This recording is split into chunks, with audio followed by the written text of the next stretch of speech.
And we are live. Good evening, everyone. Welcome back to Holy Crap, the Vlogcast. A vlogcast that comes from a skeptical point of view to answer some of the questions of why. This vlogcast started as a combination of spite and the Streisand effects because counting things down is the way that we do it around here in these parts. And usually that means that something bad's about to have happen. And Jeebus. Look at that. We took a week off and people couldn't wait for us to count down to get back to here, huh? Nice. Oh boy. And part of this is to follow through with the old adage that sometimes the journey is more important than the destination. I'm your main host. I'm known as Shujin Tribble, and you can find me pretty much everywhere under that name. That's Shujin. Hi. Last week was difficult. I was tired. I was not doing good. This week, I'm still tired. I'm still run down. But I'm here. I'm ready to go. I took the day off from pretty much everything. So we'll see how this works out. At least I got a good start on it. And for those of you that have been kind of wondering, well, when are we going to finally change the timetable for what time we're recording UTC? Here it is. Lovely time frame, right? Joining me tonight from the right-hand coast where, you know what, looking at the calendar, it's still hurricane season, although you wouldn't know it from National Weather Service because who in the hell knows who's tracking what these days. Unrenowned Tech, good morning.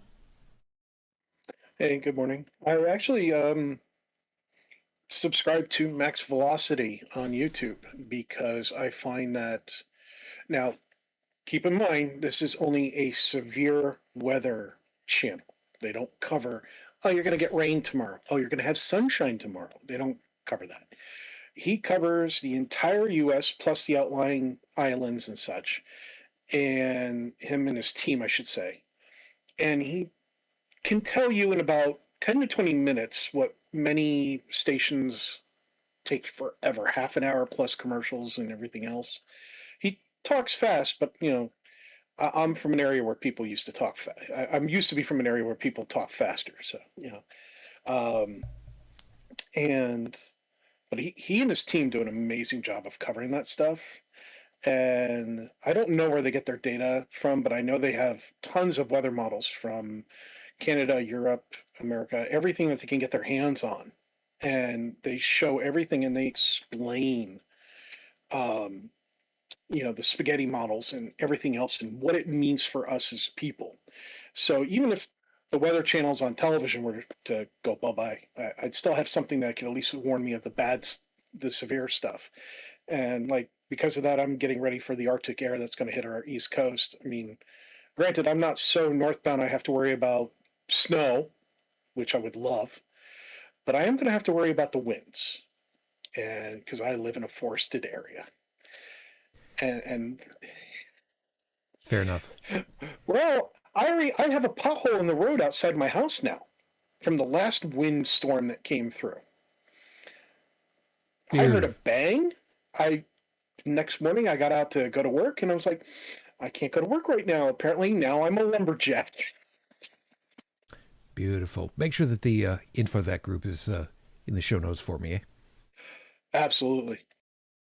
And over on the left-hand coast, as a bit of a surprise, I.O. Cloud is joining us tonight.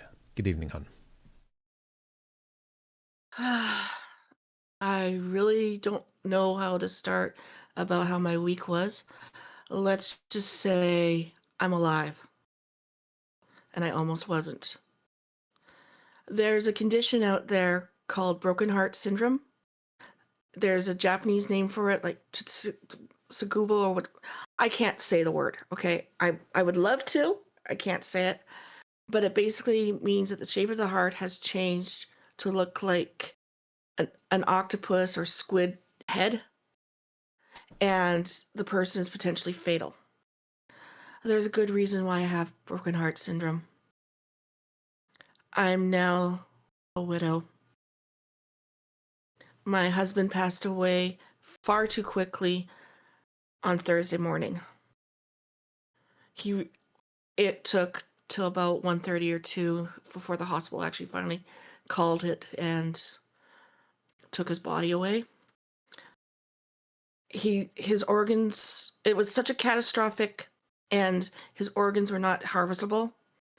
His eyes, however, are going to provide 2 people with the gift of sight, and some of his tissues are going to help others. I was told by the donation committee that he could be helping hundreds by what was donated. I am coping. I've been screaming, and I've been threatening to stick a part of him in a small urn so I can play Yeet the Husband. He had a sense of humor. He would understand me doing that to him. It's basically my frustration, my screaming at him. I found his will. I need to go to probate. I need to convince his sister that one of his last wishes should be followed through. It's going to be messy. And a member of the herd has decided that I'm moving within a mile of them. I will be about 6 hours away from Shu at that point. So noted. So, folks, it's been A week. to say that it's been a tumultuous 2 weeks is not putting it indelicately. So thank you for being with us. As always, if you'd like to be with us as we're recording live, of course, love to have you. You can be part of the live chat with everybody over here, which of course includes Stephanie. And thank you for being able to be with us, as always. Yep. At least last time I was able to give you a little bit of heads up ahead of time, so you could at least try to sleep in for a change. Sorry about that. But it's good to be here with you.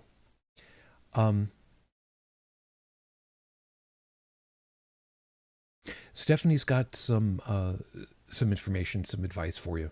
Of course, Io knows full well that I've been through this part before. That doesn't make it any much easier, but she also knows full well that if she wants someone to give perspective from this side of the journey, I will be here and I will do what I can. So don't any of you worry that she ain't got somebody who can try to help a little bit. Didn't you hear? One of the other members of the herd has threatened to send you to me. I have not heard that. However, we'll see where it takes us. Well, you're supposed to have a vacation according to your bosses. Yes, well, my bosses say a lot of things. Yeah, I know. Some of which are even accurate, but that's neither here nor there. I can talk about the 50 or so hours of vacation and sick time that I've got accrued later, but that's a whole other thing for literally later. Meantime, let me go ahead and get everything rolling because, well, we got stuff. We got a lot of stuff. So, with 5 minutes on the clock, your 5-minute freestyle is going to start right now. Fragility. I had to have a talk with, call it a talk, and ask to find out if it was okay to discuss this the way that I was half intending to. And I say it that way because you remember, when I go ahead and I decide what it is that I'm going to talk about for these 5 minutes, I've got a general idea in my head, and I write down what the word topic is to remind me, and then after that, it's just I intentionally don't think about it. I don't want to lock myself into whatever the hell it is I'm going to say. The thing that I have memory of is that somebody had been asked a long time ago in the atheist circles, well, what happens when you die? And the question is basically answered as, well, a lot of things do. And, they listed out a couple of biological processes and a couple of chemical processes and basically said that a lot of things happen, but I'm just not there anymore. It's like party's going on, but I got to leave. And I remember somebody else saying that when we die, and didn't mince words, didn't use any euphemisms, when we die, I won't know it. It will be simply just, okay, I'm here, and then I'm not. Because that's pretty much what it comes down to. The human body, for all of its wonderful pieces, for all of its incredible mechanisms, for the dexterity that we have to create symphonies, to reattach limbs and reconstitute neuron activity, and to potentially bring people back from the brink of non-existence, the human mechanism is still in and of itself a very fragile device, whether we like to think about it otherwise or not. I mean, sure, there are bones that are as difficult to break as concrete of the same size. Doesn't matter. The human skull is an amazing piece, keeping all the different pieces in place.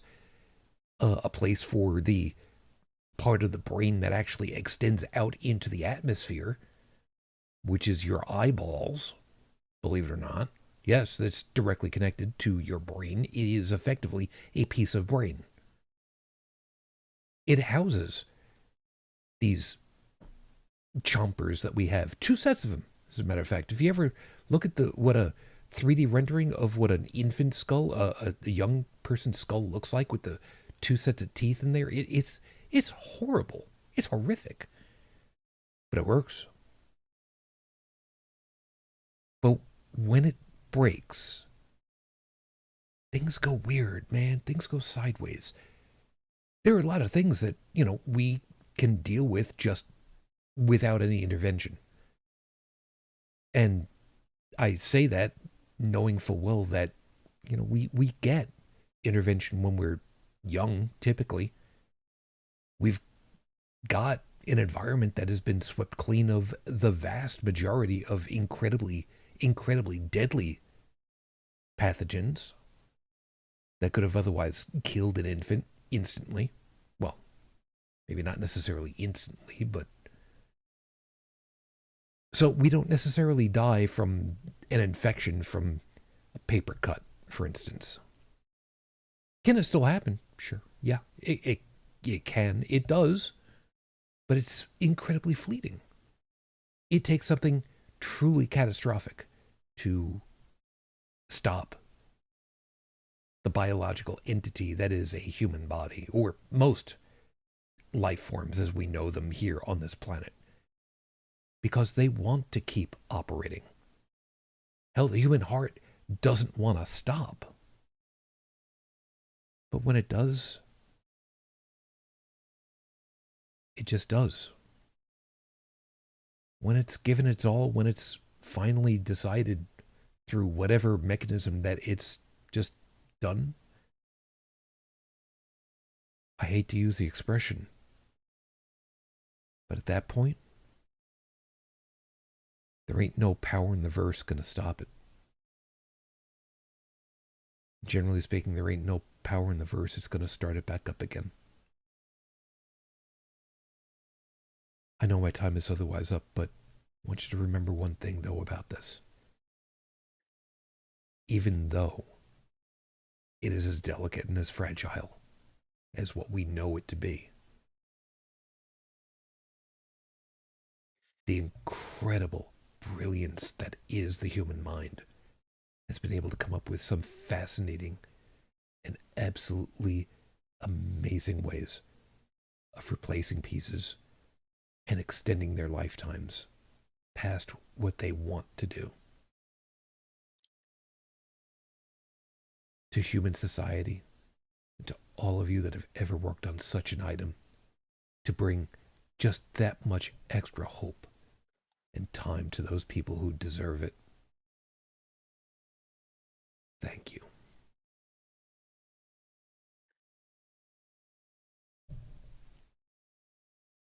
Thank you for giving my wife some time. Thank you for giving Black some time. Thank you for giving us all some time.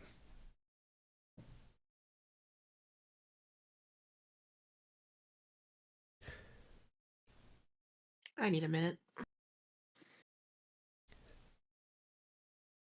I would expect no less. Before we get into the horrible scopes, then, I want you folks to understand a little something about this. When you lose someone out of your life like this, chances are most of you folks out there have, in the time that you've been around, you've lost somebody in your family one way or another. I mean, grandparents, extended great-grandparents sometimes, in some cases, great aunts, great uncles. It's not the same.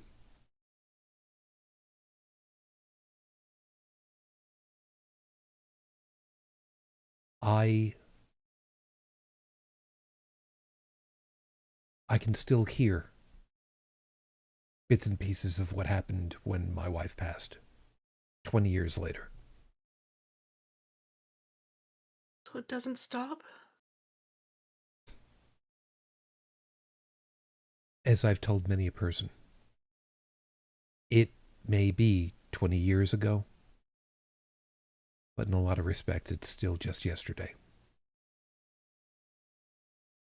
You cope better. You learn how to navigate it better. And you know how many times I've said it. 20 years later, I'm still in love. I just work around the pockmarks better. I'll talk you through bits and pieces when you want me to tell you about it. I'm not going to force it down you. I'll help when I can and when you want me to. Well, I am furious at City Hall because one of the last things he did was try to advocate for our City Hall to create a fund for immigrant emergency services so that anybody taken by ICE could be helped, the families.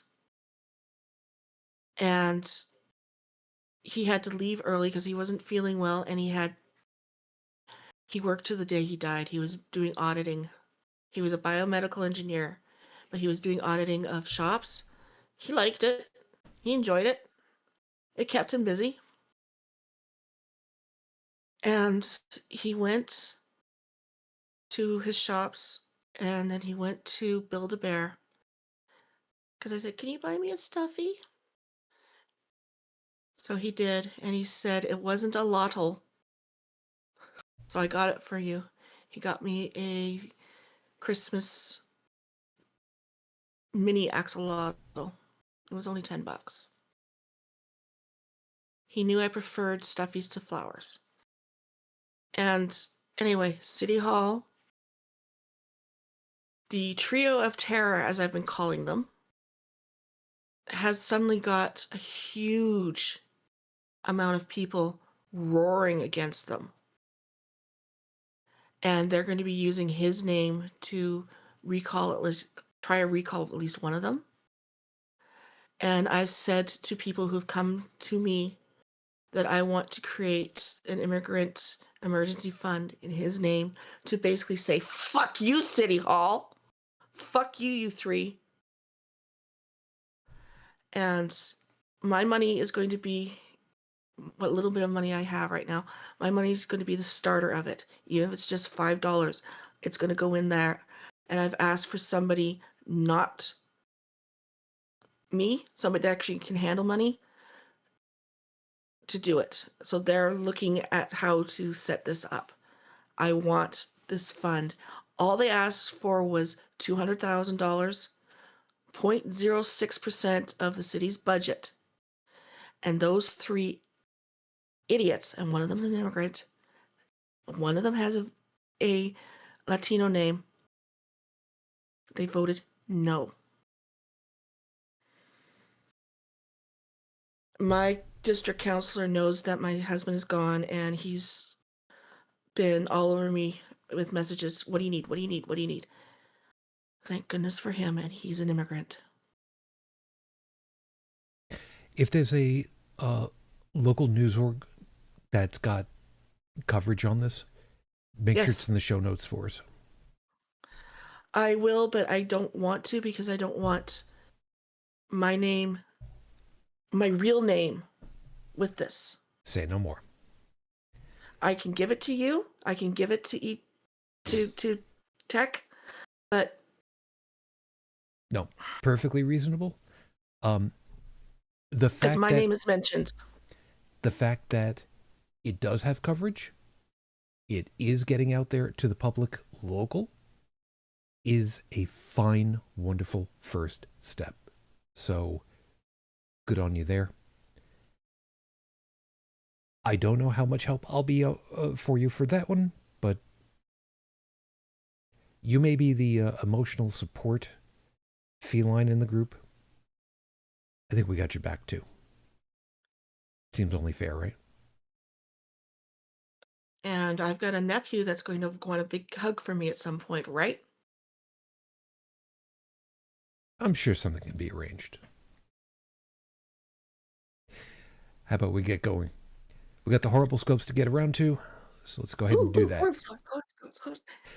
So just make sure you wear the triple headgear when you're administering said hug. The tribble fursuit no longer exists. Yes, there was the bandana, the headband. I get that.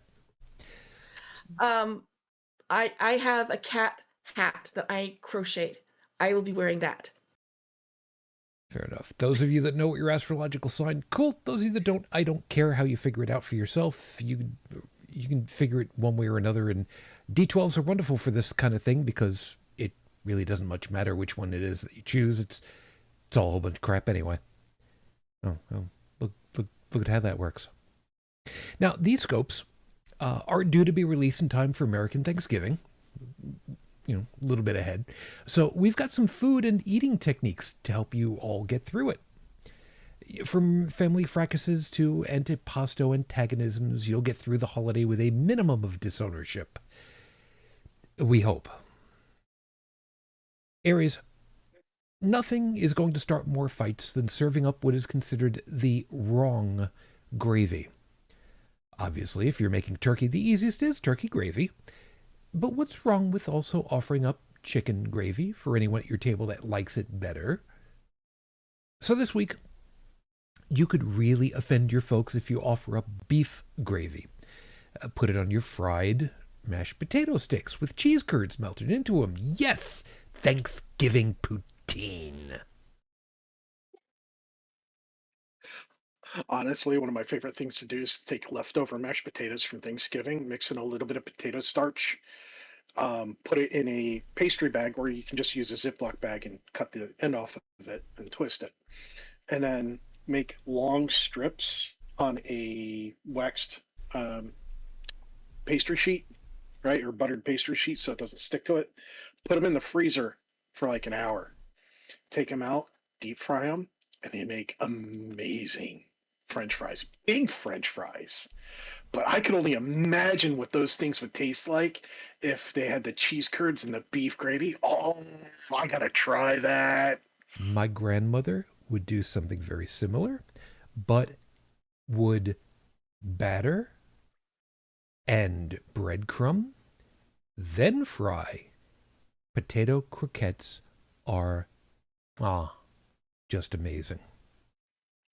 Potato croquette poutine. Oh my God.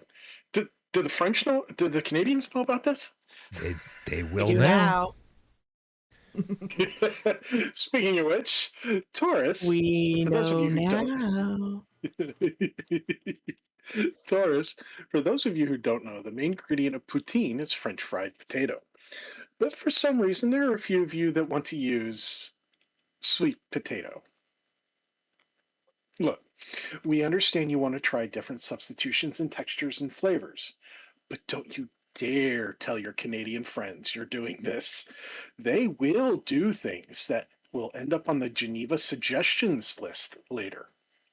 So this week, learn the difference between sweet potato and yams. They are not the same thing. Just look at the price tags for one.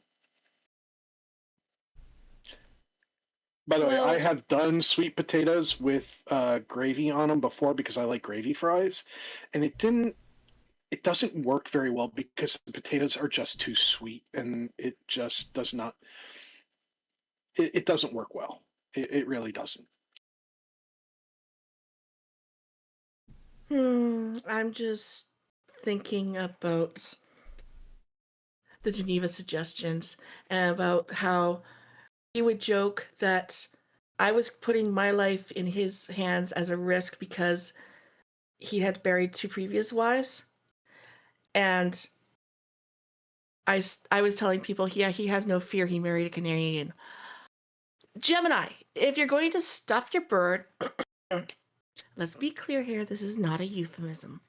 Then consider your options carefully. Instant stuffing will work, sure. But have you considered using White Castle hamburgers instead? They've got all the stuff you need. Some birds, lots of bread, onions, and a convenient, ready-to-go packaging layout. So this week, check the website for specifics on how to make this happen and where to buy yours from. And better yet, don't tell anyone what it is until they ask. See if anybody notices. On the off chance that you can't get White Castle hamburgers, not even in your grocer's frozen section, I recommend substituting Wendy's Baconators. Just tell them, hold the sauce. Not bad. I was thinking more about sticking a couple of cups of popcorn into the bird. That way, when its ass blows up, you're done. When the bird explodes, you know it's fully cooked. You know, it's funny you mention about that one. Cancer Moonchild. There are 2, count them, 1, 2 subclasses in your ranks. Those of you who are normal, and those of you who are psychopathic pyromaniacs. There is no middle of the road on this one. Some of you are happy to roast your turkey in an oven, some way or other. The rest of you are following Alton Brown into madness with a turkey fryer derrick made from an aluminum stepladder so that you can, and we're saying this with quotation marks for a reason, safely lower your bird into a near flaming hot oil bath. So this week, yes, correctly done deep fried turkey is the holy grail of Thanksgiving dinner. But good Lord, would it kill you to learn why you simply cannot go straight from the freezer to the deep fryer? No boom today. That's only one of 2 mistakes. The reason the fire departments end up responding to deep fried turkey disasters. One is the water, not drying out the turkey properly and everything else. But you could literally do a wet brine turkey as long as you drain it properly and dry it properly before deep frying. That works perfectly well. Yes, but it the does. other reason, and this is the big one, people do not understand the concept of water displacement.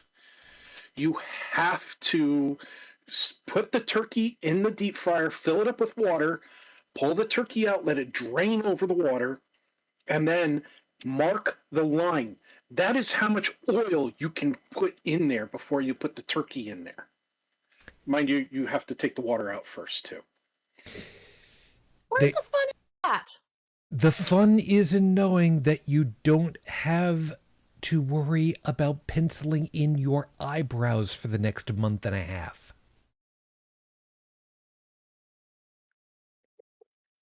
And also watching people who do it on a wooden balcony, burn down their neighborhood. Leo, speaking of roasting, of oven roasting, here's a little something to try that's different. Clay pot roasting. If you can find them cheap at a secondhand store, buy a set so you can slow roast your bird with liquids and veggies surrounding it. If you just follow the directions, you'll have an amazing output that'll be nearly impossible to cook dry. So this week, if you are buying a set at a secondhand shop, be sure to test bake the shell ahead of time. It's possible they're cracked and might leak in your oven. Best to test them rather than have your smoke alarms go off all day. And as a side to that, if you're buying at a secondhand shop, find out how long ago they were made too.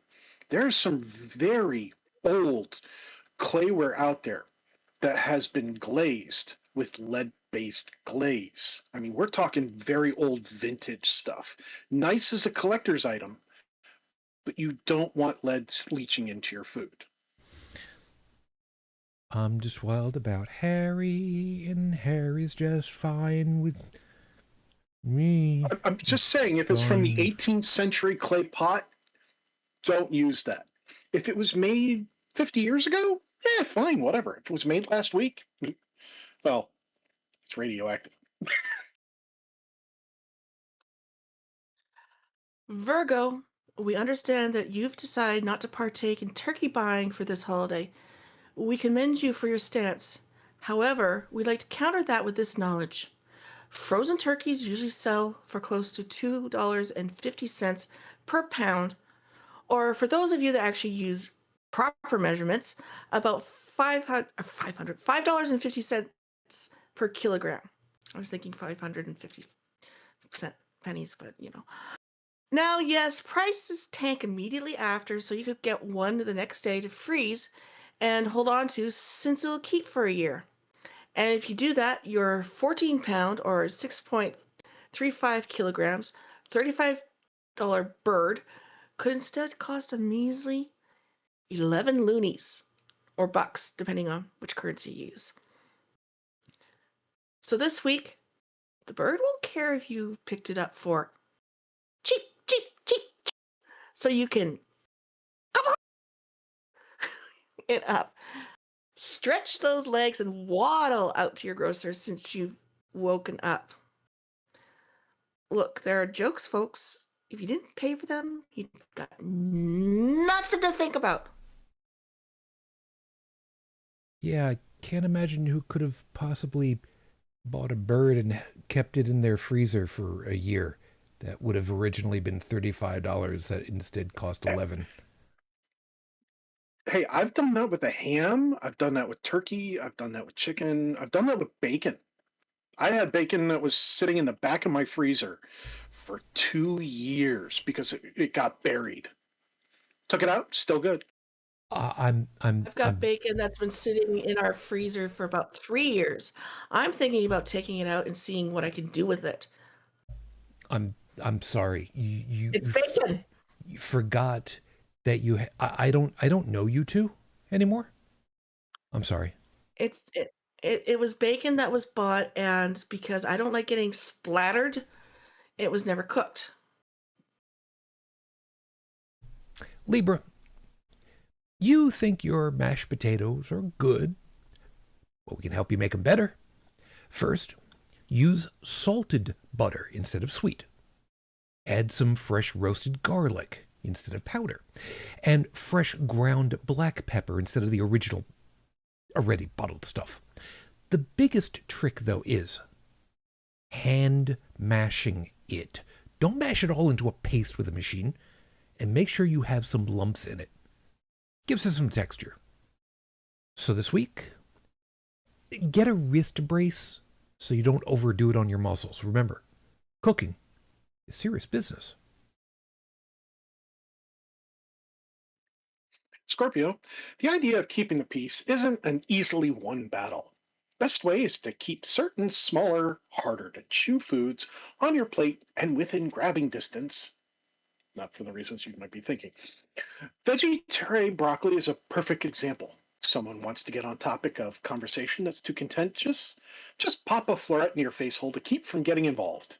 Alternate with baby carrots or cauliflower as needed. Alternatively, you could just fake having diarrhea again. So this week, if you want to stop political conversations dead in their track, bring up Weird Al's cartoon voiceover career.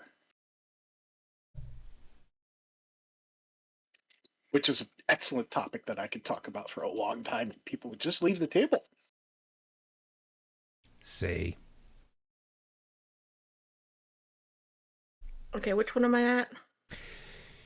Sagittarius. Oh, Sagittarius. Our food eating suggestions for you is slow down. We get that there will be stores with Thursday Mania sales, but for the love of all things sane, would you please just give it a rest? You're supposed to be with family, enjoying time together, being, what's that word again? Oh, right. Thankful for having what you have already. Don't sully the time with wanton, irreverent consumerism. So this week, we already told you, just stop it. Drink wine with your meal so you don't go driving after. Yes, please, folks, if you must drink, don't drive. Or better yet, if you're going to drink, drink with all of those calories that you're consuming. It'll help you fall asleep easier. It'll keep you off the road. Yeah, just keep a couch nearby. Capricorn, we know you're hosting dinner this year, but don't do turkey.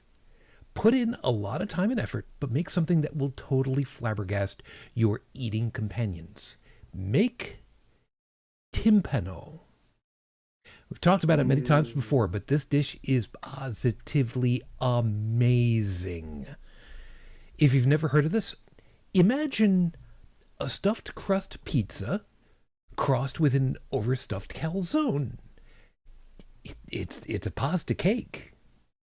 So this week, or you could just make a normal 7-layer lasagna.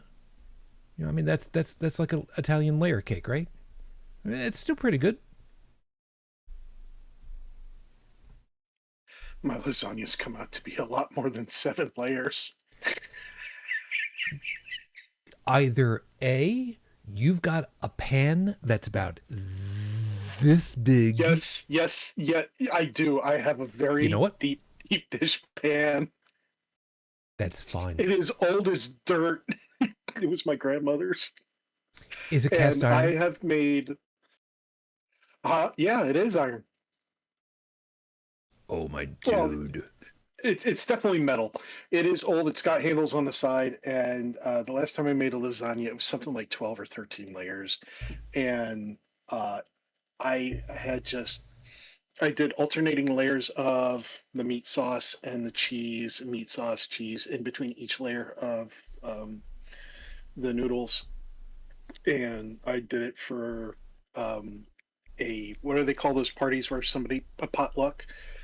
It was gone in under half an hour. It was just like, and I'm looking at that thing going, that was dense.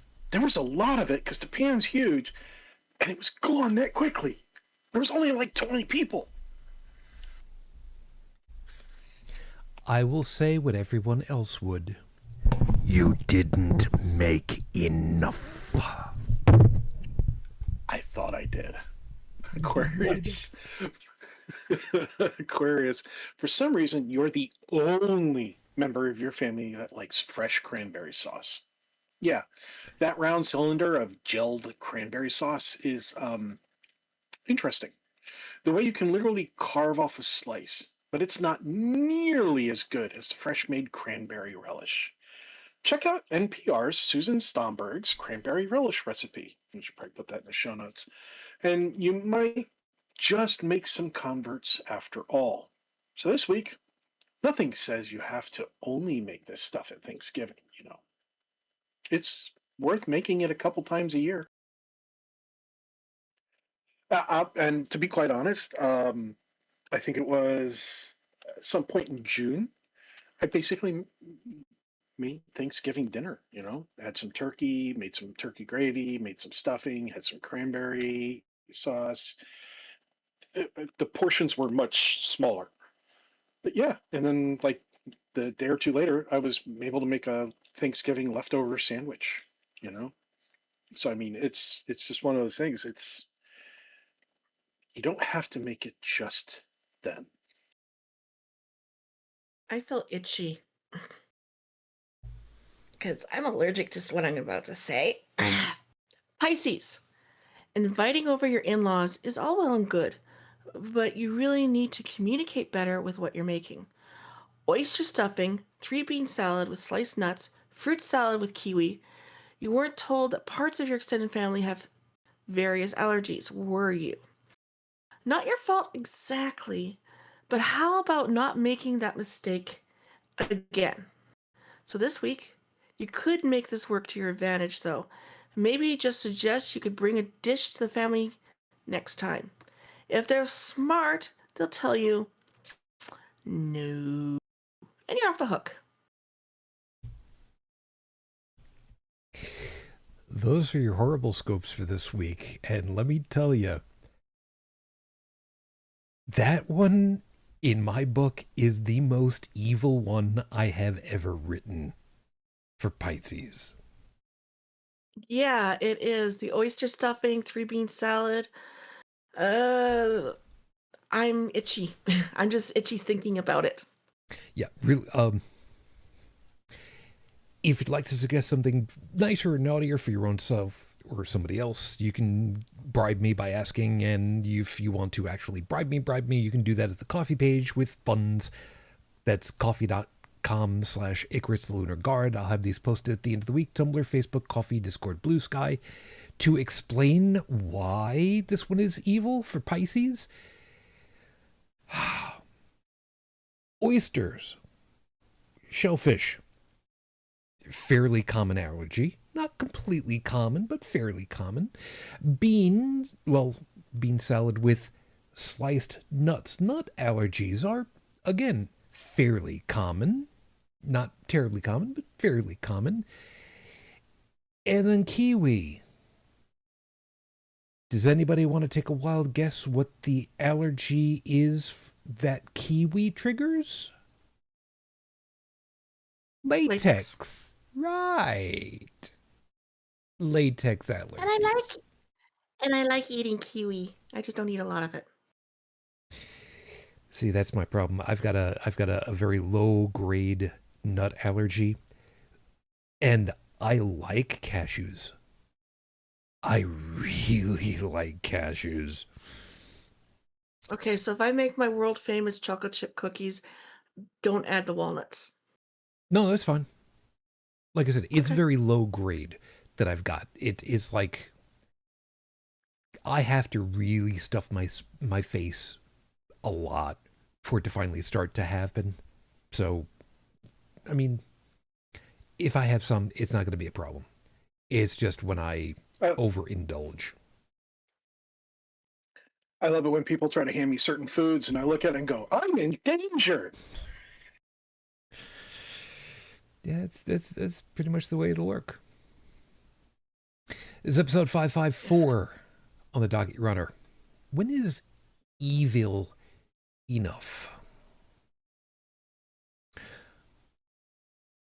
For those of you that, for whatever reason, have not been paying attention to the news over here out of the United States, which, by the way, our dumpster fire of news cycle is one of the biggest exports that we have to the rest of the world.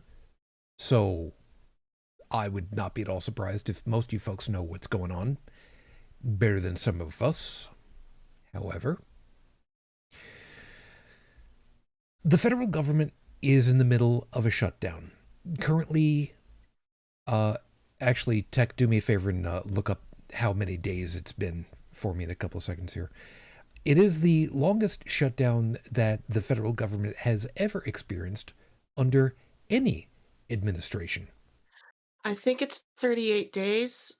That's just off the top of my head because I was watching it every single day, but I'm probably off. It could be as many as 40. Do we have an official at the moment, Tech? Is he here? Did he drop? No. Yeah, I'm here. I'm sorry. I just happened to have push to talk on. Let's see. That's seconds, minutes, hours, days. 39 days, 1 hour, 50 minutes, and 15 seconds. So, as the recording of the show, And I was and I right. want you to I was- be aware of something here. I'm pulling this from the whitehouse.gov website, which they have said the Democrats have shut down the government.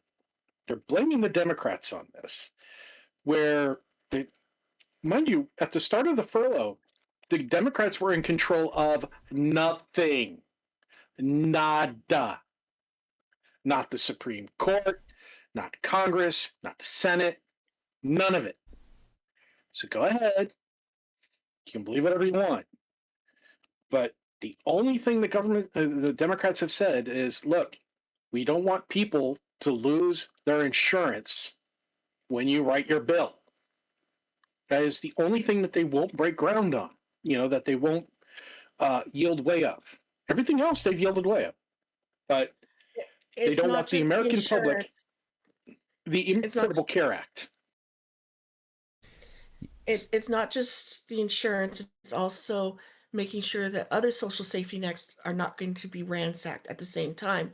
But mostly, Correct. oh yeah, we're going to feed you, but only after we make you pay $20,000 a year in medical. I know I'm exaggerating, but not by much. So, right. But at the top of that list of the one non-negotiable is destroying the Affordable Care Act. And that's the one that the Republicans want gone. So the problem that we've run into here during the time that we were gone, because there is some good stuff that's happened, so don't worry too much about that. We'll get around to it. What we're going through right now is almost 40 days. We're just shy of it by a 22 and a half hours, give or take. The longest shutdown that the federal government has ever endured. Now, there are certain areas of the government that are supposed to stay open if unpaid. This is where it gets to be really, really stupid. There are certain services, mind you, I said services, that are supposed to remain open and people still have to do the job even though they're not getting paid to do the job. Things like air traffic control, as an example. Now, there are certain areas where if you don't have the government operating, you can't disperse the funds. Well, if the executive branch doesn't work hand in hand with the judicial branch, doesn't work hand in hand with the legislative branch, then things kind of go wonky, shall we say. The legislative branch is the one, Congress and the Senate. They're the ones who have, quote unquote, the power of the purse strings. They're the ones who are supposed to decide how the money is spent. Taxes that come in, that get paid. They decide who gets paid what. And it's up to the executive branch to simply send those funds along. It's not supposed to be something that you can just hold up. The legality of that is dubious, to put it mildly. Not being well enough versed in law, again, don't take law advice from a podcast, especially somebody who says, I actually don't know the law. But it sounds wrong to me. It sounds like shady shit. However, One of the things that is huge in the news right now is that there is a program called SNAP, Supplemental Nutrition Assistance Program. Yes. The idea is that the most at risk, the most in need of help, the people who cannot work, who are children, who are in families where even though family is working, they're not making nearly enough money to survive on. They get a pittance amount of money to try to at least keep them surviving with money enough to eat off of. And the executive branch has come out and basically said, no, as of the first of this month, no, we're not even going to bother with that. Which has then gone through a quick legal battle of, yeah, it's your job. You're supposed to be funding that. We've got the money for it. The money's there. Just authorize it. Well, we don't want to. Well, you know what? We'll take you to court. Oh, look at that. Court says you got to do it. Well, we're going to go ahead and we're going to appeal that. Oh, no, court says you got to follow through on that. No, we're going to appeal it up higher. Now, the way that it's played out at the Supreme Court is, to put it mildly, weird. It wasn't a full Supreme Court answer that says, yes, we side with the president. It was, however, a very well thought out legal speed bump, for lack of a better way of putting it, to put the brakes on this whole thing before an uncomfortable precedent had been set legally. So do I like where we're at? Absolutely not. Because we are now 9 days, as of the recording of the show, 9 days into November. A business week has passed. And the vast majority of people have not been given these funds that they have desperately needed. And a little bit before the show, I didn't get the opportunity of really reading through it. Apparently there are some new things that are supposed to be in place for work rules, meaning you're supposed to be working at least something in order to get and qualify for these benefits. Like I said, I haven't had the opportunity of reading through it. However, seeing all of the other bullshit that's gone on, like, for instance, a Great Gatsby themed high rollers dinner at the White House. This stinks to high heaven of France once upon a time ago. You know, back when they decided that they were going to develop a mass culling device. And as somebody best put it, you can make a religion out of it. No, don't.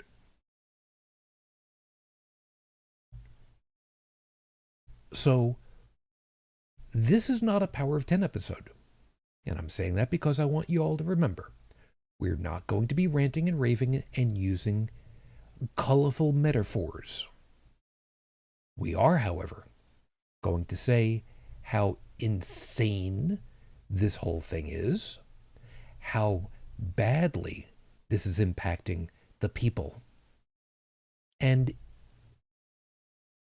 do we think that we have finally gotten close enough for the electorate to finally say, yeah, you know what? Yeah, now might be a good time to go ahead and start voting against these people. Which we'll get to that very, very shortly, by the way. That being the case, Tech, I hit you really quickly first. Our old hometowns did something remarkable as a response to the last year of this regime in power, didn't they? Oh yeah. So let's start off They on a voted high in note somebody now. very special. They voted in somebody very special. Yep. They voted in somebody who looks like he's about to end things permanently for himself right then and there. I wouldn't say he looks like that. He's not wearing the headgear. He doesn't have the long enough beard, and he's not wearing the proper clothes for that. Blood clot, tiny little blood clot, blood clot, do your job. So, New York voted in Zohran Mamdani, who was born in Uganda. And he has dual citizenship both in Uganda and the United States. He's been a citizen of the United States since 2018. Okay, so this guy has been around for 27 years here in the US as a citizen, right? And he's a member of the Democratic Party. And dude's actually younger than me. He was born in 91. Damn, this guy's younger than me, man. I got bad news for you, man. That the number of people who are younger than you is getting larger and larger every minute. It's like, wow, it's okay. But he actually served as a member of the New York State Assembly for the 36th district since 2021. So he has some experience actually representing not just with politics, but specifically actually representing New York. You know, it's not like he just came to New York and boom, I'm running as mayor. You know, he actually has experience dealing with New York State as a whole. But more specifically, he's representing during that time. He was representing the Queens neighborhood of Astoria. That hits close to your home, buddy. Those are you, that's close to your stomping grounds. Almost. Yeah, closer than I was. Well, it's true. Actually, the bank that I used to work for was based out of Astoria. Literally, the name of it was Astoria Federal Savings and Loan. You know, back when savings and loan were still a thing. I remember seeing banks with savings and loans on the sign. Yeah, we're getting old, dude. Anyway, I'm I sorry. love the fact that he. Yeah, you're. Yeah, never mind.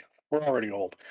Anyway, I love the fact that he put himself out there as a democratic socialist, and I'm like, that's kind of honest because our country is our the things that we have put in place at in terms of laws and programs and everything else are based on democratic socialism. We vote on socialist things as a nation, as well as states too, local stuff as well as federal stuff, and they're they are democratic socialist in nature. You know, a lot of these programs because we think of we try to think of the whole, right?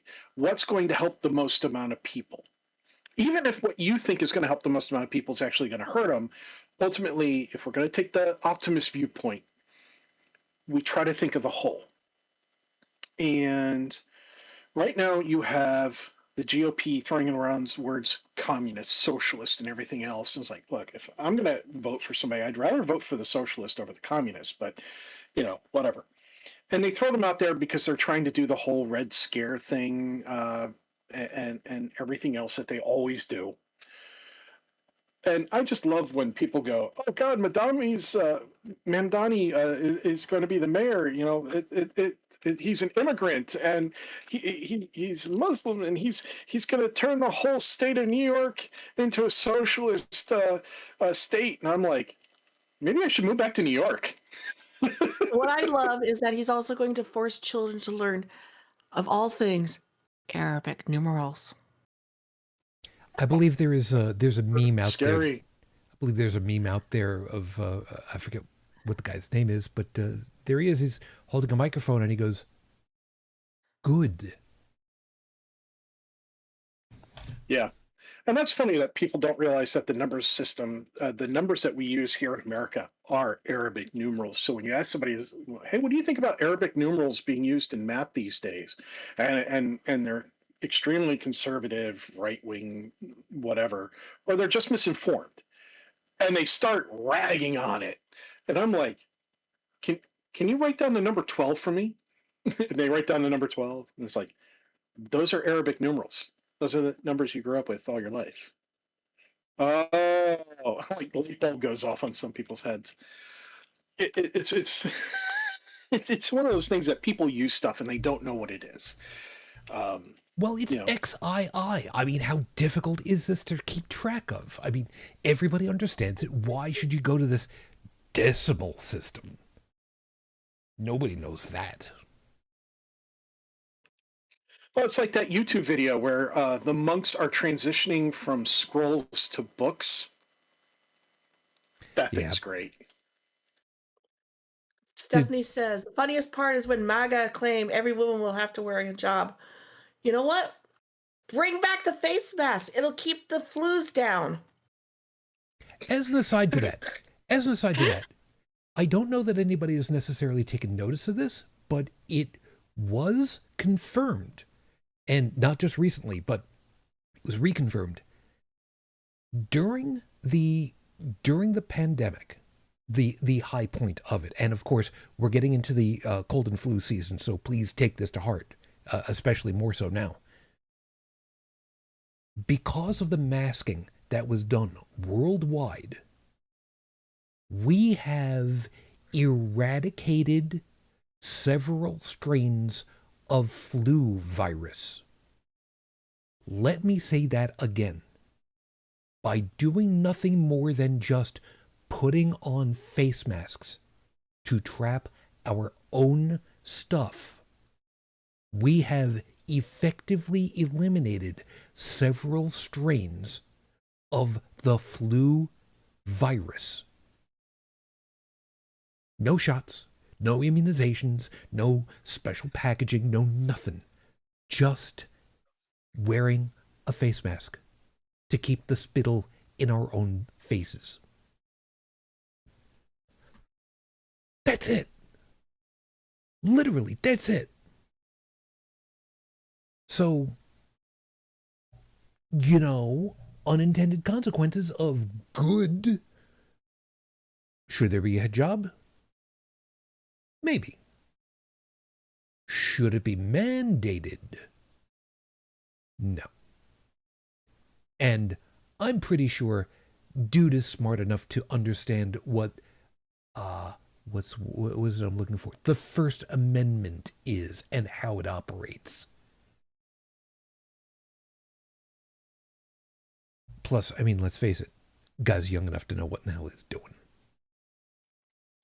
I've been watching news feeds, interviews, things like that, and it's really interesting to watch what's considered to be conservative news, right wing news, whatever, but on that side of the part of the news. And see the people who say, oh, I voted for Trump, I voted for him twice or three times or however many times. And they mention that there's still support. They still think he can fix things, but that he really needs to do something about the cost of living because it's so high. The food prices, the fuel prices, and everything else. And then, of course, when he gets interviewed, he basically tells the press that,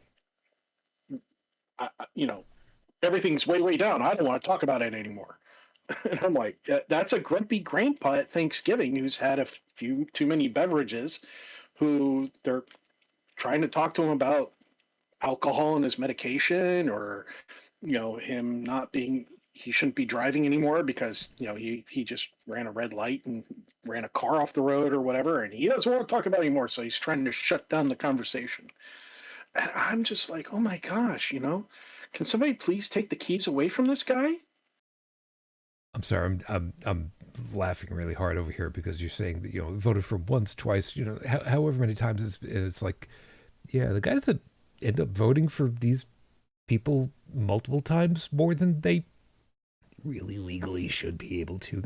They have a tendency of what Venn circle they end up in as far as to which political party, don't they? There was I think it was a sheriff or a deputy, possibly out of Kentucky. I think it was. Could have been. I'll have to look it up. It came across my news feed. He had to issue a statement on social media and on TV reminding people that no, you can't, no, the polls aren't closed. They didn't close early because they were never open. And that was during the time that the vote for mayor was going on for New York, as well as some voting that was going on in Virginia. And people in Kentucky wanted to vote against Mamdani and whomever in Virginia. And he had to remind them that people in Kentucky do not vote for people in other states for those programs.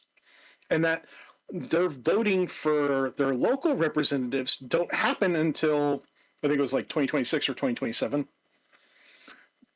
And then he brought up as kind of like a chef's kiss icing on the cake, a kind of a snap about public education. Yeah. So, Io, you're all the way the other side of the country from all of this crap. You're also originally from the complete other side of the border, this whole thing. I have to imagine that this whole thing has just been amusing to watch and listen of. Up in Canada, income assistance does not require you to use something like food stamps, where the money only goes to food. You get your check, and you are responsible for how you disperse it. So if you screw up, you're the problem, not. Truth be told. Real quick, I have to correct myself. It was not a member of police. It was Kentucky Secretary of State Michael Adams, who was forced to remind the residents they can't vote in New York City and Virginia elections. And the quip at the end was, "Have I mentioned my repeated call for civic education?" Okay, please continue. Anyway, truth be told, back in 1991, I was on food stamps. The state that I was in said if you were pregnant and it didn't matter your immigration status, you qualified for at least some basic aid, WIC, food stamps, and some other stuff, including a phone. I didn't need the phone. I did grab the food stamps. So I had food stamps for about 6 months. That baby is an angel. That's all I'll say. And I learned how to use them. And it was actually kind of weird. What do you mean I can't buy this? I have to buy that. What do you mean I can't? But it still helped just enough to get me through some really bad days. Almost as bad as these days right now. Apparently I qualify for SNAP right now, but I have to apply for them. Where do I go to apply for them? I have no fucking clue. Oops. But I have no clue where to go. I have no clue where to get any of these benefits that are supposedly coming to me because I'm a widow. SNAP is not for the income assistance people. It's not for the people that use them. It's for the people further down the chain that the SNAP benefits are beneficial for. You pay something to a farmer at a farmer's market to get fresh food because they do take SNAP benefits. That farmer takes in about $1,000 from that market. Well, they are now out that $1,000 right now because they can't provide the food to the people that would have gotten it with SNAP benefits. And it keeps on going down. Yes, I know, Stephanie. I have food. I just don't have fresh food. I don't have milk. I don't have butter. I don't have eggs. So with what little money I had today, I went out and I bought the milk and I bought the butter and I bought the eggs. Right now, I'm barely eating. I have had maybe a handful of grapes. Um, this rice thing that was given to me, it's really sweet and I like it, but it's too sweet for me to actually enjoy. One of the things I can eat is Carnation Instant Breakfast. I need milk for Carnation Instant Breakfast, so I had to go get milk. I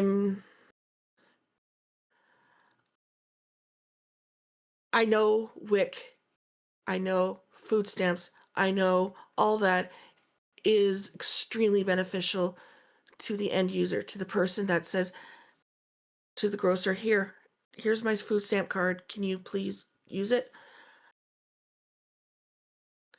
I've got people doing things for me, Stephanie.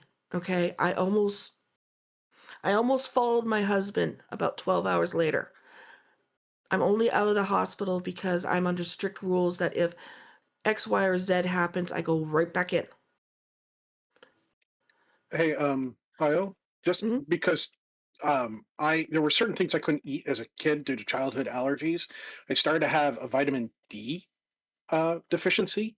Hmm. One of the ways I was able to counteract that without having to take like vitamins off a shelf or anything like that was actually, believe it or not, sardines. Ew. I know it sounds weird. I know some people don't like it, but sardines and herring both have vitamin D in it.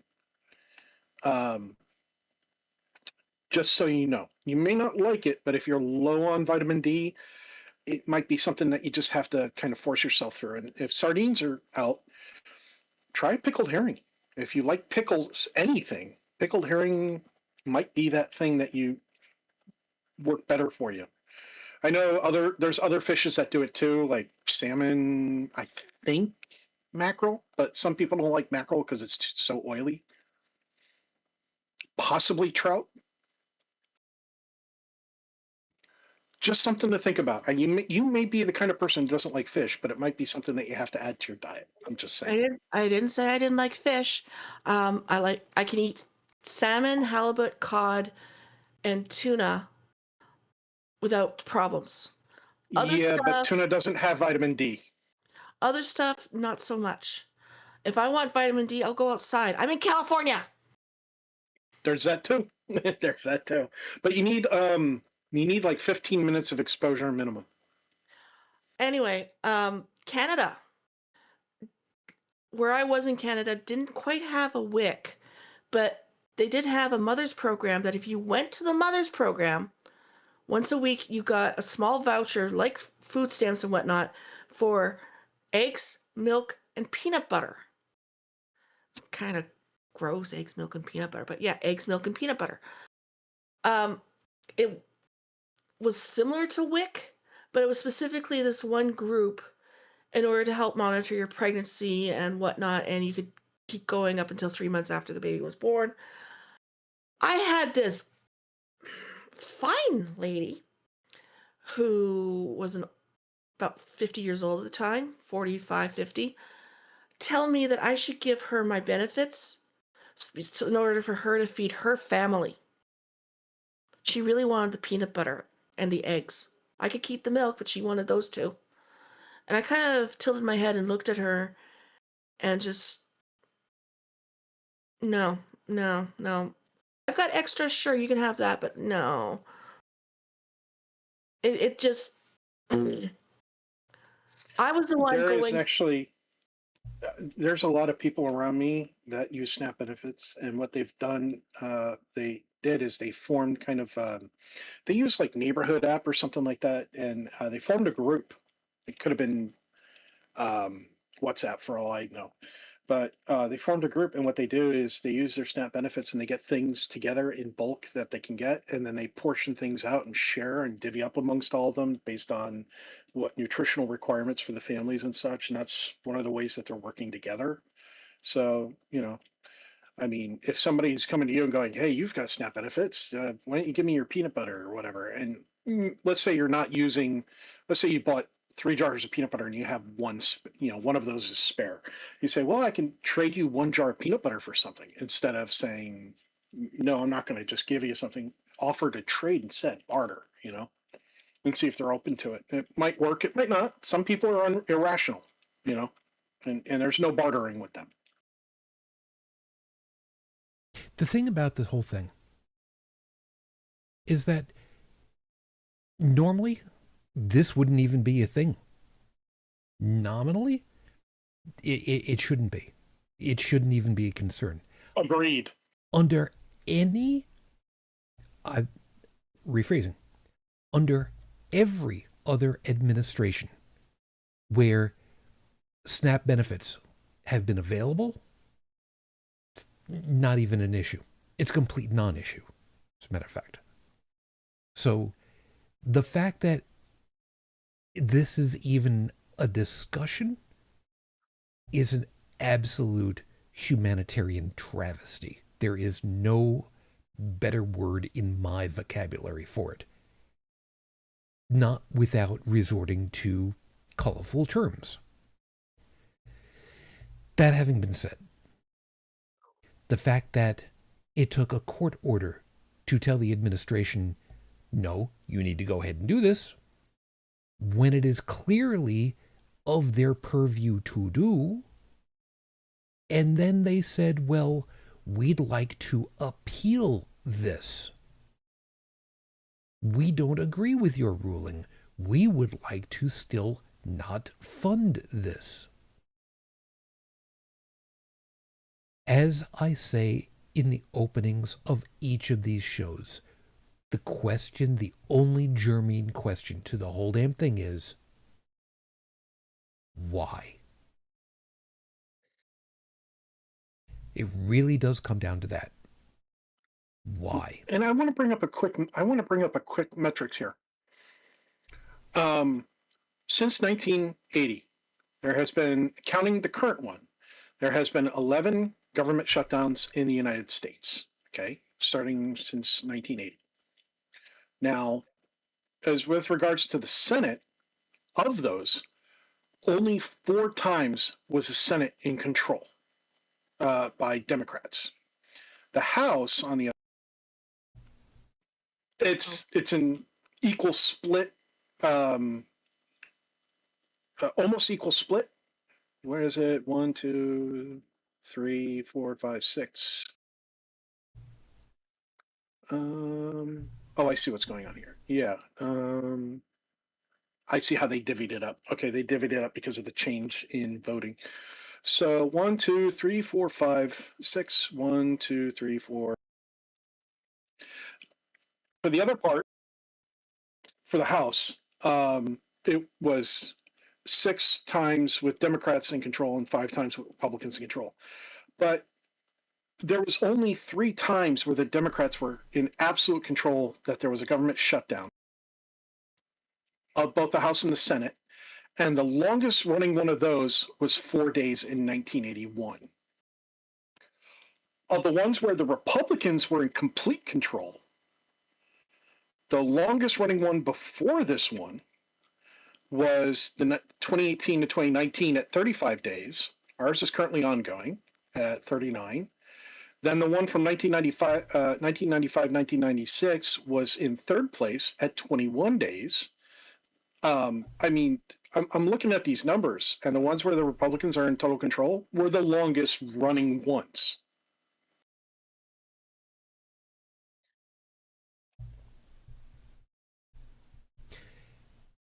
Again, the question is simply, why? What possible reason would there be to insist on not paying out these benefits and then refusing to obey a court order and taking it back to the court to say, we don't agree with you? Now, I also want to remind everybody, not only is this affecting folks domestically, this is also having problems internationally. How? Some might ask. At American military bases offshore, Specifically, there is messaging that has happened where, over in Germany, the folks over there at bases have been given information because it was requested for where folks might be able to get food at local distribution locations, food pantries and the such, because there isn't enough money of any description getting to the troops. Say what you will about the armed forces. Historically speaking, when you don't feed your military, bad things happen. Very bad things happen. So the civilians are being affected. The civilian population economically is being affected because the food growers are getting shafted because they can't get their products out to markets. American people are being tariffed, or not, or are, or not, depending as to what's going on. And services are questionable from various government agencies. Maybe. So it's kind of hard to know what the hell's going on. And all we can do is look at what's going on and say, and rightly so, and we've been saying this for quite a while now, the cruelty is the message. The cruelty is the purpose. There is no other end. It's just the cruelty. A liberal will feed 100 kids just in case one of them might be hungry. A conservative will starve 1,000 kids in case one of them might be hungry but undeserving. And that's the ending point right there, isn't it? The deservedness. If you're poor in the United States, you deserve to be poor and you don't deserve to have any help, and you can pull your own damn self up with your bootstraps. This is the conservative way.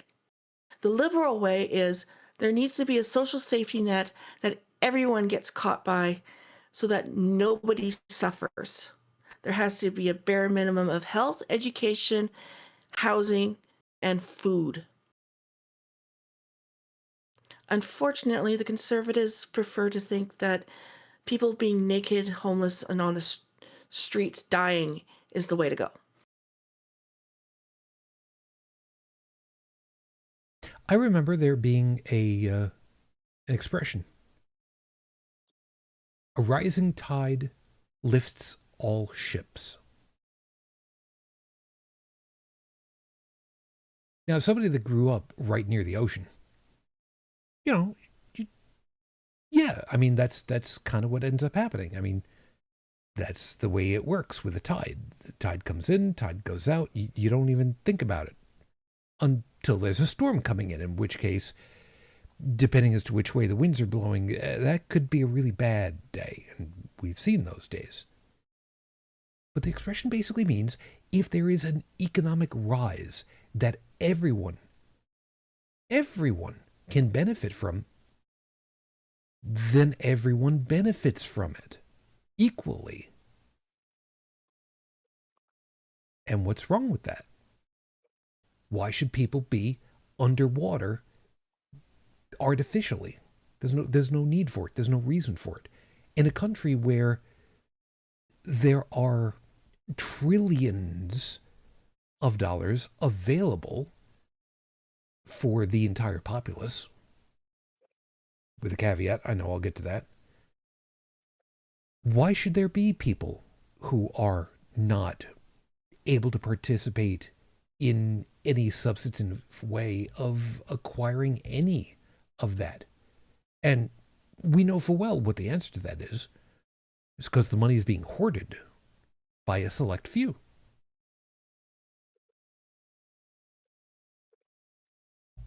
And it's pathological.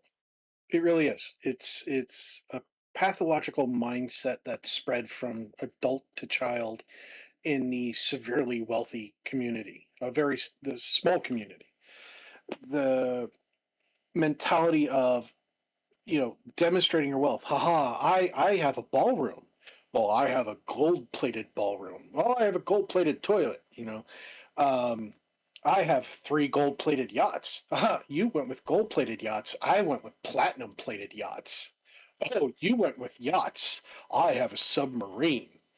Um, that and this thing of, I have all this wealth. I have all this wealth. Well, what did you do with all that wealth? Well, I made it grow 20%. That's fantastic. Yeah, I had to fire half my staff, and I ran 3 companies into the ground, but I've got 12 more I just acquired. I'll do the same thing, and my projected growth is going to be another 15% over the next year. Haha, only 15%. I ran 20 companies into the ground, and I grew 50% over the last year. This is a pathological mindset. It is a dangerous mindset. It's a very evil mindset, and it's extremely dangerous that these people have this way of thinking, but it's drilled into them by prior generations of family that had the same mindset. And they the amount of Scrooge level behavior of hoarding wealth and doing everything possible to not spend a cent of it is just insane.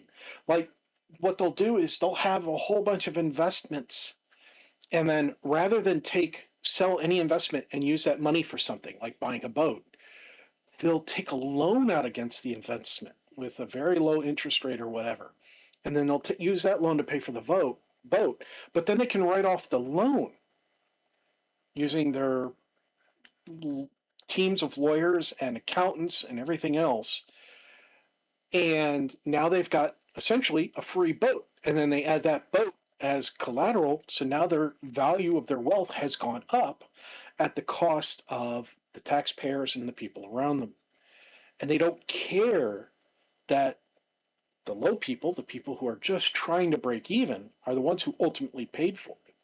And we see this in our government right now when they're cutting SNAP benefits and they're trying to cut all this stuff, and then they're spending gobs of amount of money on a freaking ballroom in the White House, right?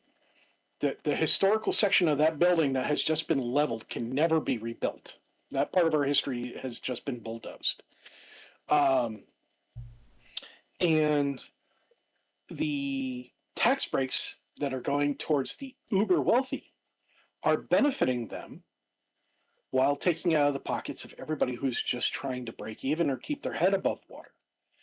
So if they didn't do that, if they made it so that, oh, we're going to give the poor the tax breaks, we're going to make sure no child goes hungry, we're going to make sure people have clothes on their back, that no woman who is pregnant goes hungry, and all these other things, that has to come from somewhere, and that comes from the tax breaks that they wanted for themselves. That's why we can't have it, because those people are in charge, and those people want the money for themselves. That greed, that pathological greed to gimme, gimme, gimme, gimme, even though you could take everything away from them and they'd still have gobs of wealth.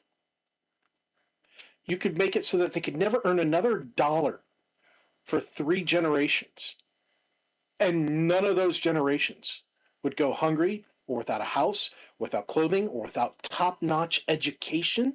None of it. It would disappear for those people and their families. But that hoarding, that greed, that's true evil.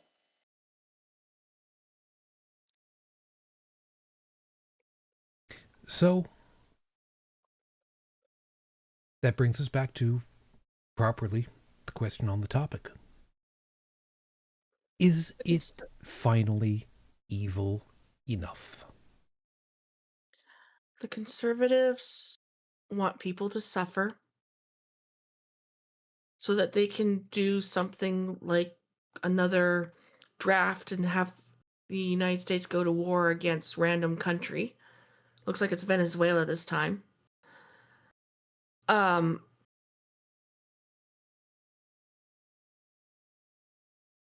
With the way the blue tide came in and just swept through the states that had elections, I can't wait for till next year when there's probably will be a bigger blue tide. The Democrats are doing both the worst thing possible as well as the best thing possible. No, we're not going to negotiate with you because we're not going to hurt our constituents.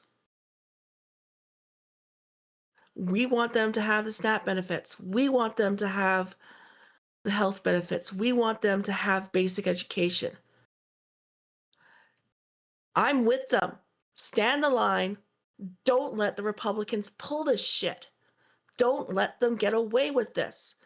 Impeach Trump, get him out of the White House, impeach J.D. Vance, impeach it all the way down until you finally get to a Democrat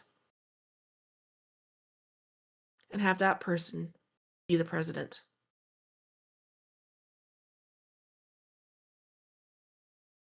There was one of the accounts that I've got over on Blue Sky.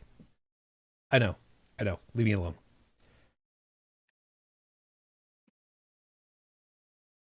I'm just getting the link over here. The account that was quoted on this one, Leah McElrath, who posted, Trump administration in disarray. USDA complies with a federal court order while DOJ takes its desire to withhold food from Americans all the way to the SCOTUS, the Supreme Court. That one was, quote, posted. I know, I'm trying really hard not to call it skeeting because Blue Sky, old habits die hard, by a gentleman that I know, that I've spoken of very highly many a time, Sir Fox, who tagged onto it, I really hope that the Democratic Party spends some money right now putting out ads on TV and radio and the internet. They need, right now and for the next 12 months, to lock into people's memories that Donald Trump and the GOP wanted to starve them and their kids on Thanksgiving. I cannot stress enough how on the goddamn mark he is about this right now. If you starve children, those children will remember.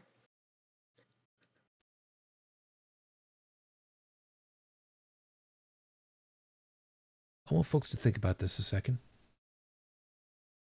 When you're in a commercial aircraft and there is a loss of cabin pressure above 10,000 feet, oxygen canisters will drop from overhead. You are instructed to take the can, stretch the stretchy part around behind your head, pull the straps to put the cone on your face tightly, tug on the piece to make sure that the oxygen is flowing. And if you are traveling with young ones at that point, you assist them.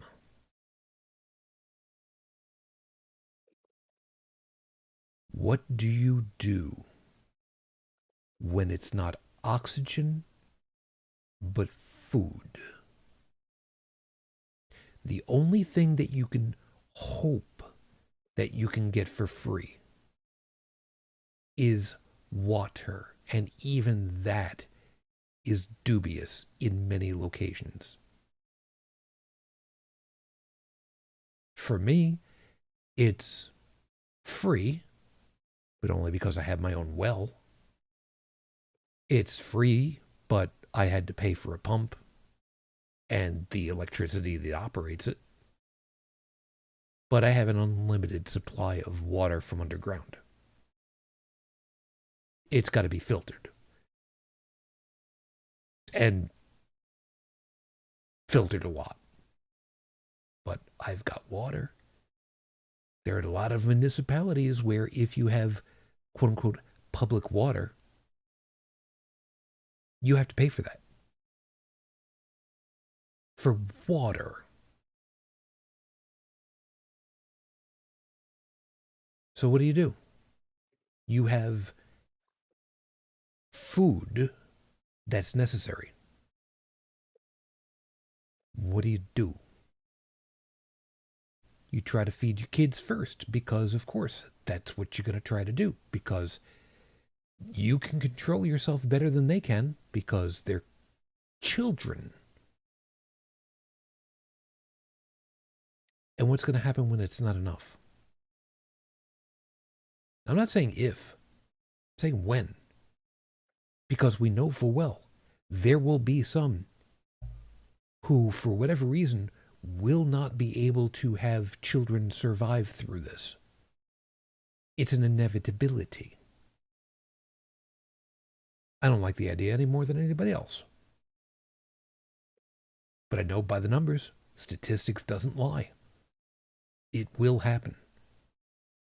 It's a question of when and how much press coverage will it generate, because it needs to generate all of the press coverage. I want people to think of something here. I have experience fasting. Now, you might say, oh, how'd you do it? But this, that, and the other thing. I said, well, first off, I didn't do it the stupid way. I didn't just stop consuming everything and then die. I also didn't just consume water, which you can also die from. I consumed basically a sugar-free electrolyte solution, about 2 liters of it a day. 2 liters a day. Right? That gives you your magnesium, your potassium, your sodium, and a couple other things that you absolutely need for your brain to function. Ask anybody who's been on a medical fast for a couple days, they'll tell you about brain fog. This stuff helps stop the brain fog and allows you to focus and such. Once I got past the part of the sugar craving and everything else, and my body literally started burning the fat and stored energy in my body.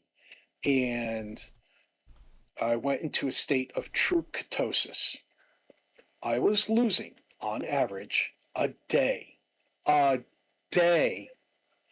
2 to 4 pounds of body fat. Okay? A day. Imagine you're sacrificing your eating. Maybe you have the same electrolyte solution that I had. You can make it for relatively cheap if you have the proper ingredients, so that you're able to maintain your cognitive functions and you're able to function throughout the day.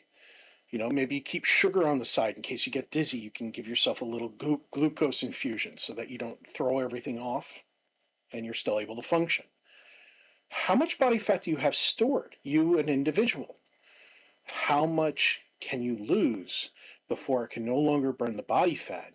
And now it's shutting down your organs. Now it's nibbling at your muscles and degrading them, because it will do that. Okay? And this is just not eating. Okay? Forget the fact that some people have, I was doing it where I was able to work in front of a computer. So I wasn't physically active, and I was losing 2 to 4 pounds a day. If you're physically active, maybe you work in construction or whatever, and you're moving boxes or cement bags or mountains of dirt or rebar, you are becoming physically active. Those numbers you're losing a day is going to skyrocket from 2 to 4 to much, much higher. How much can you afford to lose before you pass out behind the wheel and now your kids are orphans? How much can you lose before you pass out in front of a tractor or a forklift, and they don't see you? Or worse, you pass out in the forklift and run over somebody else. How much can you afford? If you can't afford that, then you need to reach out to your respective Congress critters and Senate committee members and everything else and let them know that this has got to stop. Not telling them that the Democrats need to give ground, but that the Republicans need to find the middle ground, because cutting off food, cutting off healthcare is not the way to go about getting the government running again.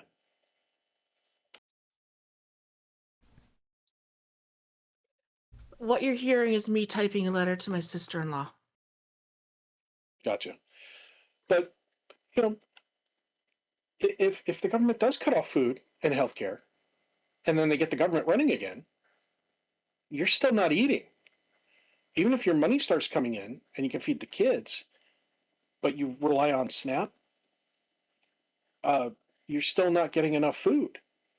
So again, that's going to continue down that path. Some other people, just having their income come in might change that, because they might not be on SNAP benefits. But your neighbor, the one that you like, might be on SNAP benefits. And now they pass up behind the wheel and they mow down a family member of yours coming down the road, coming home, because they passed up behind the wheel because they couldn't eat because they were keeping their kids fed. And they were too embarrassed to tell you that they were on SNAP. Because we have a lot of pride. This is something that Americans are filled with, pride. And pride kills.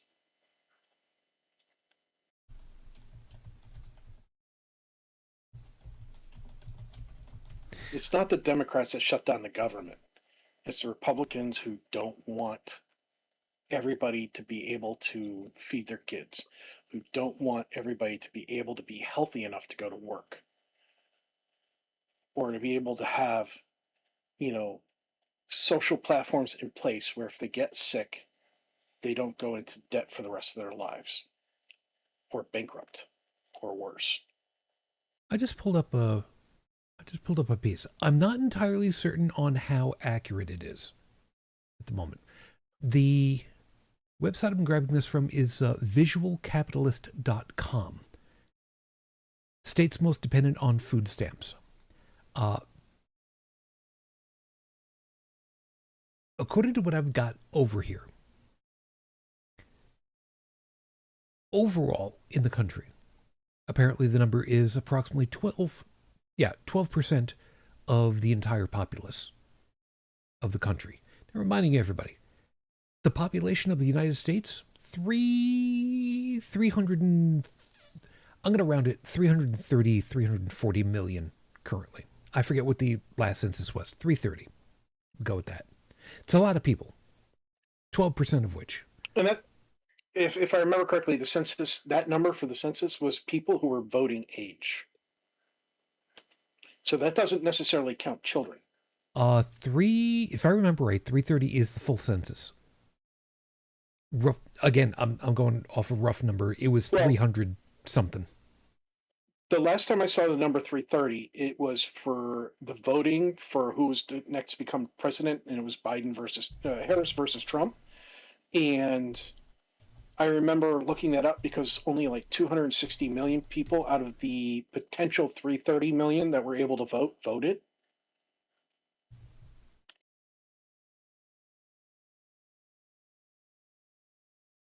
Let me see. The United States.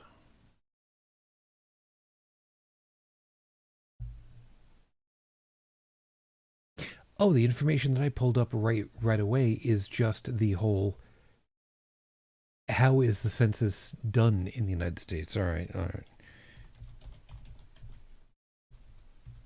United States. Last census gave us a number of approximately population 2020 census 331 mil. 331.5 mil. Okay, so within margin. Does it say age groups? 2020 census. That's the full population as of 2020. That's everybody. Okay. So again, 12%, give or take, is the population that has some form of supplemental nutritional assistance. My home state, New York, roughly 15%. Not a great number. But then again, also reminding folks that New York State the vast majority of people are clustered into New York City, the immediate suburbs of it, which includes, of course, where I used to live, back on Long Island, up north just a little bit, up into like White Plains and the such. You've got a couple of cities that are sizable, of course: Albany, Schenectady, Ithaca, Binghamton, Syracuse, Rochester, and Buffalo. The vast majority of the state of New York is either open land or farm. The vast majority of that area. And if you look it up on a map, you'll see just how much just room there is. You were saying? I suddenly went, wait, I know those cities. I have relatives in them. Yeah. Right next door, Pennsylvania, and even 15. Okay. It's easy to say that geographically speaking, similar problems, similar economic policies, even though it might be separated by political lines. The lowest, apparently, for benefits is in Wyoming. Don't know exactly why. Under 5%. Okay, good for them. The highest, however, is just a little bit south from them. New Mexico. 21.5. Now, there are a bunch of possible reasons why. However, I do believe that one of the biggest reasons why might be the native population. Because down that neck of the country, there are pockets, I don't like to use the expression for it, but it is accurate. Reservation land out that way. There's a lot of it, in a lot of areas out that way, but Oklahoma, almost 17%. Louisiana, 17.5%. Mississippi, 12%. Alabama, 14%. West Virginia, 15.5%. Kentucky, 13%. Oregon, all the way out there on the left coast, 18%. These are not good numbers. The fact that the numbers are in double-digit percentages, that's not good. And I'm saying that from the standpoint of, yeah, I understand that the vast majority of these people are, they're at risk because they've got stuff that's going on for them. They're kids, or they're disabled, or they can't work for some reason. Such happens. I'd really like for that number to be, single-digit percentages. Because that would mean a much healthier economy for everyone. And those who actually need it in that kind of a climate, they could still get it. I really don't want to think that there are people who are still working, in some cases full time, can't make ends meet well enough that they need additional more. If you're working a full schedule, man, you should be able to support yourself and your family. That was the whole thing with the New Deal. FDR would be aghast at what we're dealing with now, And remind you that he was president in a wheelchair. FDR would probably be screaming in the House. True that. Whether or not he was president or one of the congressmen or senators, he would be screaming How dare the Republicans do this? And this all started with Reaganomics, maybe even further back. That trickle-down theory, let's give money to the richest people, and maybe the poor will get some. The biggest welfare queens in this country are not poor people.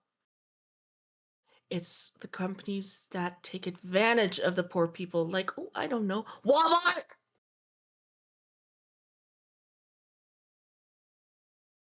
Shall I continue with my rant, or are you happy? I'm fair enough with that. I'm looking up the numbers. If I'm reading this correctly, from the first 15 states that are listed on this page and whatnot, the amount of benefits, and I believe that this is per month. The highest one that I'm seeing out of the first 15 for populations that are getting SNAP benefits, from 21% in New Mexico down to 12.8 Rhode Island. New York has the highest payout per person, average benefit per person, I should say, average. And I believe this is per month. $218.44.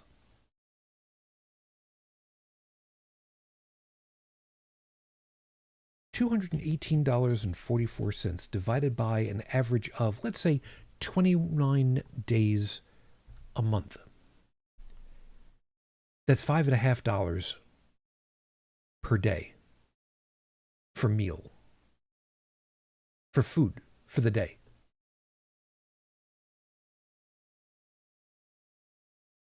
So I ask you, what are you going to get for $7.50 a day?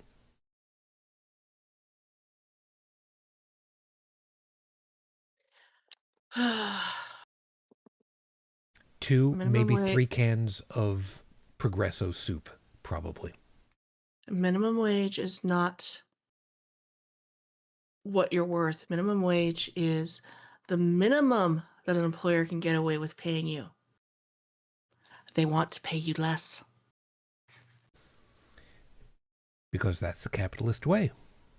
Why pay for something that you don't have to?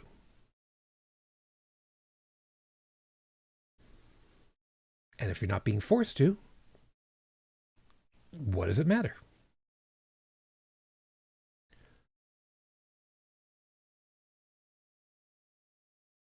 Well, crap. For those of you that, for whatever reason, don't know, on my left-hand side is my second monitor. I'm not going to say secondary because I've got two widescreen 1080 monitors, and that's where I've got the clock along the top edge over there. And I'm only just realizing we're currently at 1:58 a.m. local East Coast, which means we're supposed to be wrapping up right about now. And Why? holy hell. Why? We want to rant. We want to yell. We want to scream. On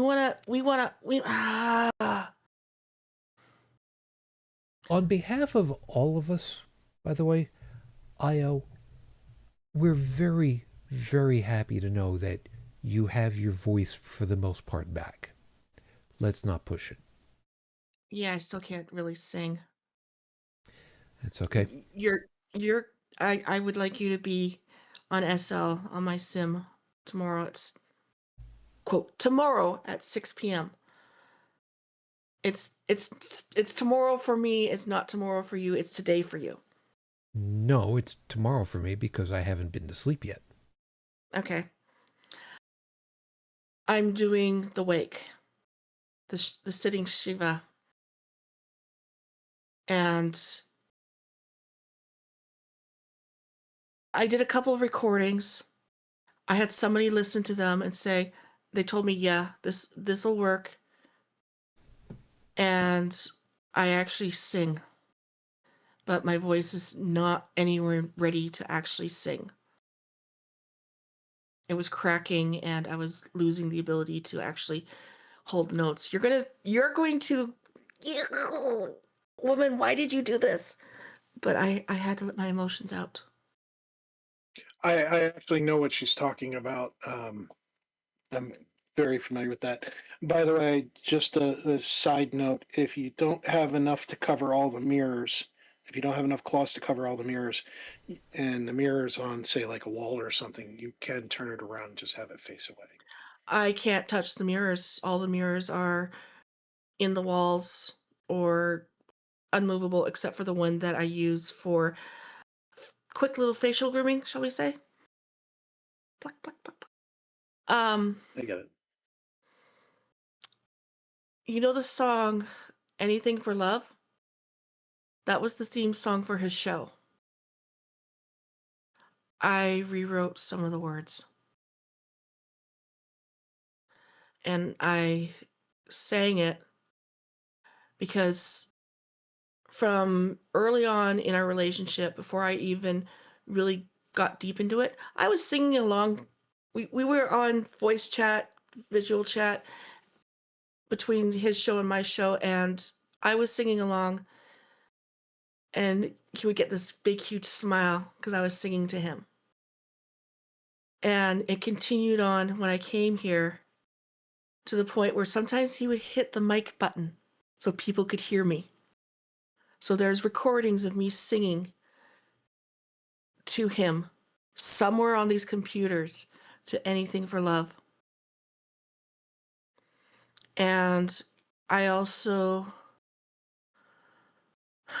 got given 2 beautiful recordings of tribute to him.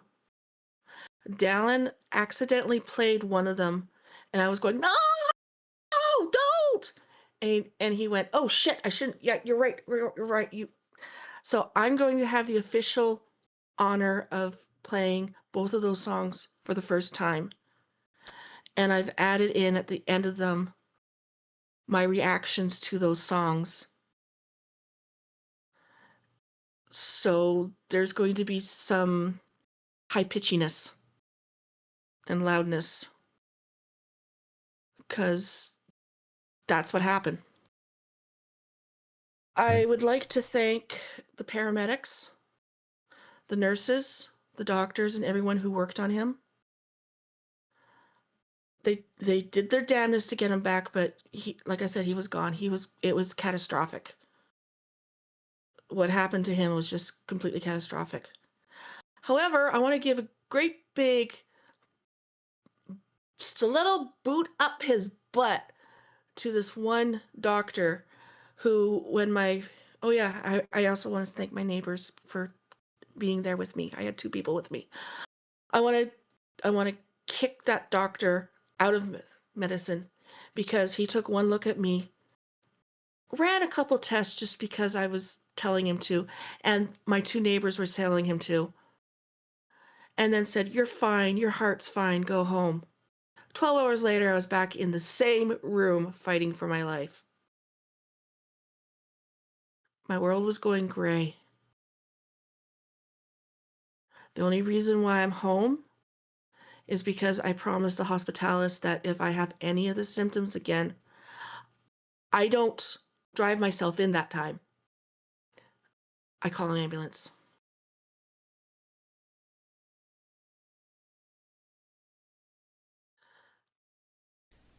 I can see you crying, Shu. At least it looks like it from here. I've been crying. I've been screaming. I've been yelling. I did a little bit of RP today, and for anybody who understands this, he is going to be posthumously awarded Citizen of Imperial R. And the Uber of Ubers called me Daughter of Gore. And I broke down for a bit. So I would like you to be there because you were stepping in some parts and doing things for me that he wasn't able to do anymore. You know exactly what I'm talking about. It might be fuzzy. We'll talk after the show, but you were stepping in where I needed it. When the actual memorial happens in real life, probably January, I would be very honored if I could hug you for the first time. I would be even more honored if you would be the one playing the music.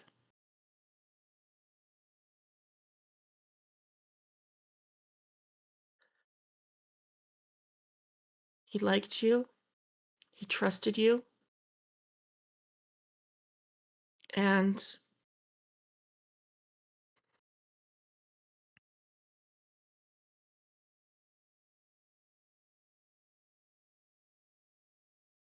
words fail me right now. On behalf of all of us, whether we're here or not right now, you know full well you have our sympathies and you have our hearts with you. We'll do what we can because that's what friends of choice do. I supported another member of the herd when, I believe his name was Aaron, when he died. One of his best friends went to his place to try and rescue things for Aaron's best friend slash possible lover. I don't remember. And some stuff was rescued, other stuff wasn't. The circle remains unbroken. What you give out comes back. Oh yeah, and I also want to give another giant FU to the triad of terror in my city. The mayor and the two councilors that really should not be in their seats. And I want to give a huge cheer to my district councilor and the other district councilor and the mayor pro tem. Same person. Because they were in my inbox saying, what do you need?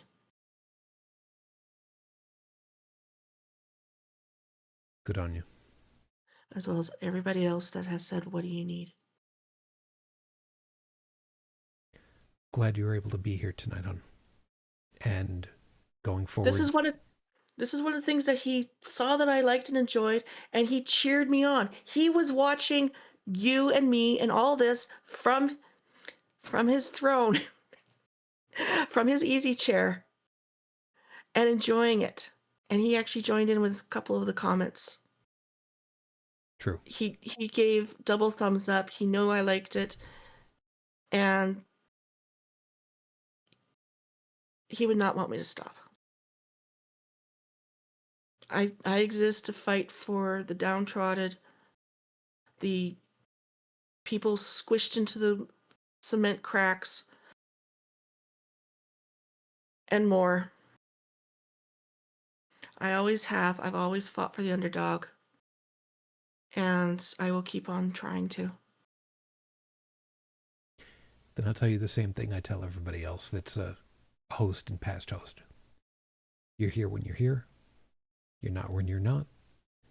There's always the chair waiting for you if you've got a bad moment. Don't ever worry about that. Thanks for being here tonight, hon. Why do you think I fight? Why do you think I fought to get out of the hospital? Because you're a pain in the ass. But I'm your pain in the ass. Tech, glad you're able to make it. You take care of yourself tonight, huh? Yeah, you guys too. Over on the chat, Stephanie, of course, as always, thank you. Glad you're able to make it. Lexa, yeah, it's moments like this, it's never easy to try and figure out and try to make your way through. I'll very quickly just close off with this.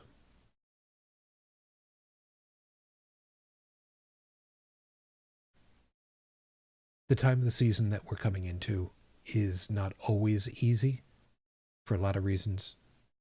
Obviously, for what's going on now. I have my own ghosts that I have to deal with. I try hard. If you've got a little bit of a problem, as always, we'll be here as best we can. We can't promise to do everything, but if you need somebody to talk to, if you need a contact, sometimes we'll do our best. Thank you for being with us tonight. We hope that you found something worthwhile in all of our perspectives and you got something to think about for the week ahead. I'll have the show notes updated shortly after we get the recording done. If you'd like to be in touch with us, as mentioned, got plenty of opportunities over there on socials. Blue Sky, of course, being the most notable. And if you want to try to hit over on Discord, it's fine. Just at us and we can see what we can do to help you out to some degree or other. Can't promise to be able to do everything, but like I said, family of choice tries. And that's the important part. So, until the next time we're together, as always, I wish you all the peace I no longer have. I wish you the strength that I've learned. I wish you well. And, as I mentioned, yeah, like I said, still 20 years later, I am still in love. Matane Fujin, I love you. I miss you. Dream of me. Till the next time we're together, everyone. As always, good night.